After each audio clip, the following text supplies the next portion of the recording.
Julius Robert Oppenheimer এই ভদ্রলোককে বলা হয় father of the atomic bomb. সালটা তখন 1904। নিউ ইয়র্কে এক ধনী শিক্ষিত পরিবারে জন্মগ্রহণ করেন ওপেনহেইমার। তার বাবা ছিলেন সফল একজন কাপড় ব্যবসায়ী, প্লাস নামি দামি টেইলারও ছিলেন উনি। টেইলার মানে কাপড় সেলাই করার টেইলারের কথা বলছি আর কি। এবং মা ছিলেন একজন চিত্রশিল্পী। পরিবারের শিক্ষার উপর জোর ছিল, তাই ছোটবেলা থেকেই তিনি বই পড়া আর বিজ্ঞানের প্রতি আগ্রহ ছিল। বলতে পারেন ওপেনহেইমারের শৈশব ছিল আর্থিকভাবে সচ্ছল। অন্য 8-10টা বাচ্চার মতো ছিল না। মোটামুটি তার সব কিছুর উপর কিউরিসিটি ছিল। মিনারেল কালেক্ট করা থেকে শুরু করে সিঙ্গিং, রাইটিং, আর্টস, ফিজিক্স, কবিতা। মানে একটা বাচ্চাকে দেখে বোঝার কোনো সুযোগ নেই যে সে বড় হয়ে আসলে কি হবে। মিনারেল কালেক্ট করার শখটা আসে তার দাদার কাছ থেকে। তার দাদা তাকে বিভিন্ন খনিজ পদার্থের একটা সংগ্রহ উপহার দিয়েছিলেন। বলা হয় ওইখান থেকেই তার এই শখের শুরু।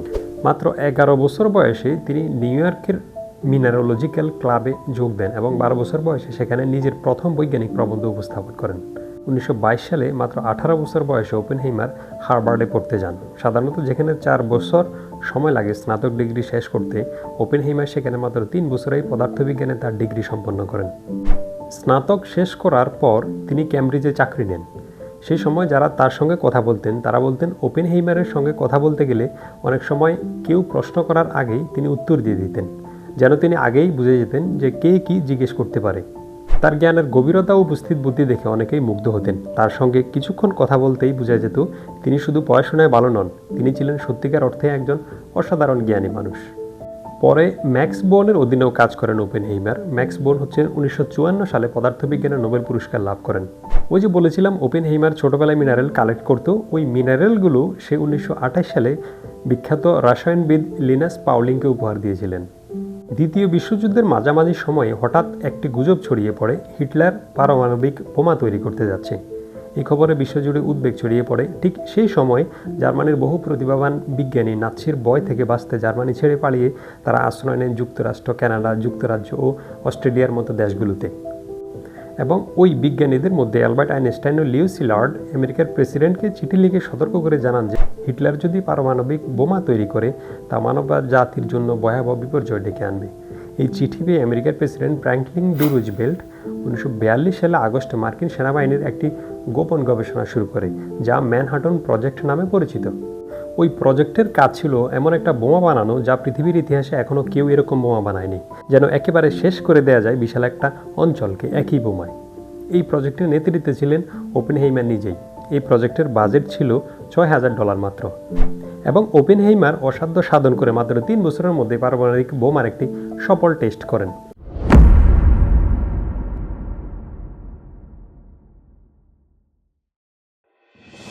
We knew the world would not be the same.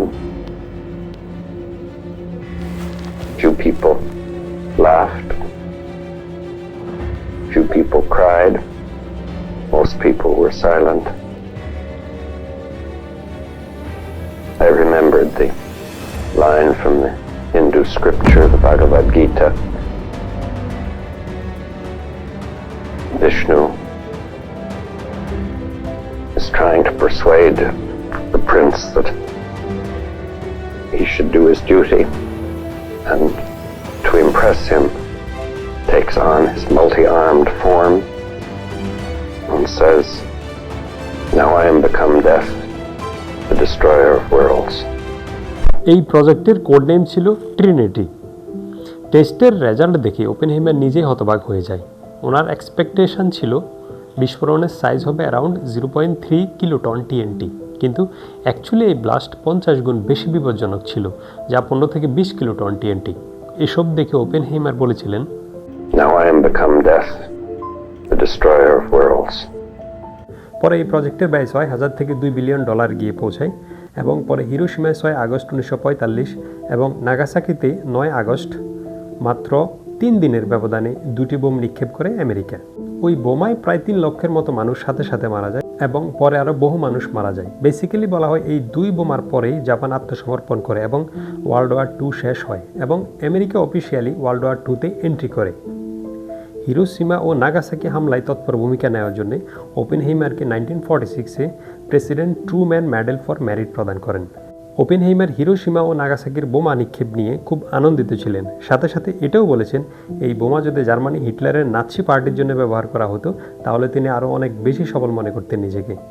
Manhattan প্রজেক্টের সফলতায় পৃথিবীর বহু দেশ নিউক্লিয়ার বোমা বানাবে প্রতিযোগিতা চলছিল তখন, কিন্তু আমেরিকা তখন আরও এক ধাপ এগিয়ে। তারা হাইড্রোজেন বোমা তৈরির পরিকল্পনা করছিল। এই সিদ্ধান্তকে ওপেনহেইমার এক বাক্যে নাকচ করে দেন। তার আশঙ্কা ছিল এই শক্তিশালী বোমা আবিষ্কার হলে বিশ্বজুড়ে ভয়াবহ নিউক্লিয়ার জেনোসাইড ঘটতে পারে। তিনি চেয়েছিলেন প্রশাসনের সহায়তায় হাইড্রোজেন বোমার পরিকল্পনা বন্ধ করতে। তবে প্রেসিডেন্ট হ্যারি ট্রুম্যান ওপেনহেইমারের পরামর্শ উপেক্ষা করে যত দ্রুত সম্ভব হাইড্রোজেন বোমা তৈরির নির্দেশ দেন। পরবর্তীতে আমেরিকা সফলভাবে হাইড্রোজেন বোমা তৈরি করেন এবং 1952 সালে প্রথম পরীক্ষাও সম্পন্ন করে।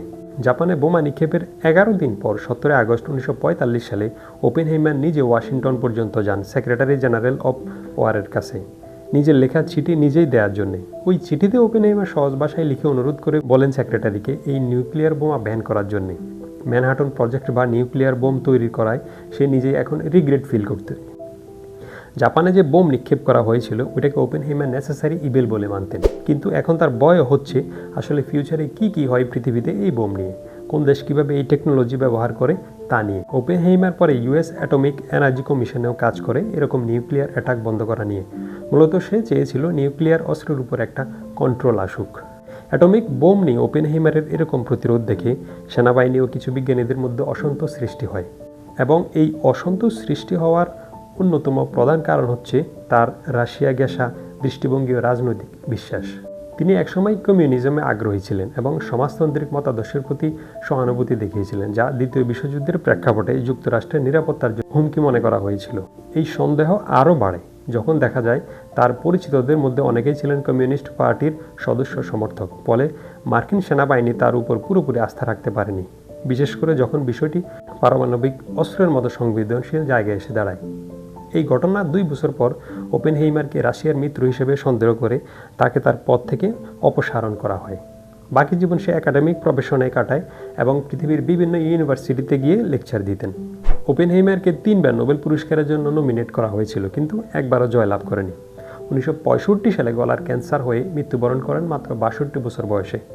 গলার ক্যান্সার হওয়ার যথেষ্ট কারণও ছিল ওপেনহেইমার ছিল ভয়ঙ্কর রকমের চেইন স্মোকার। বর্তমানে বিশ্বের 9টি দেশ পারমাণবিক অস্ত্রের মালিক।